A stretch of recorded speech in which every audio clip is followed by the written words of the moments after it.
Now you will notice that on my timeline I have got this tiny little triangle top left hand corner of this second clip.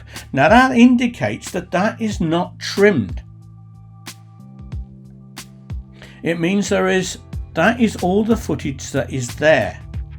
Now you can use your trim tools. There's a default trim tool that occurs when you're using your selection tool. So hover your cursor to the left hand or the right hand side of a clip. Now if I mouse down, I can drag out the portion of the clip that I didn't include when I trimmed my clip. So if you find you trimmed your clip too much, you can always add a little bit more in. It never actually deletes anything, it's just what you actually see of that clip.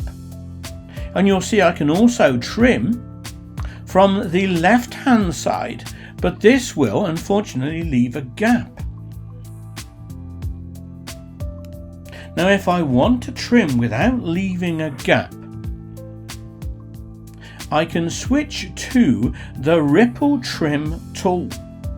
Now the Ripple Trim tool is listed in the toolbox. Okay, you've got the Ripple Edit tool. The Ripple Edit tool. Now when you trim a clip, it will trim it and remove the gap. Now you can also access that feature by holding down Command or Control while using the standard trim, which you get when you move your cursor over the left hand or right hand side of a clip with the selection tool selected.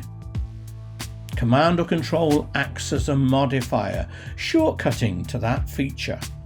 Very useful when you want to edit something very quickly.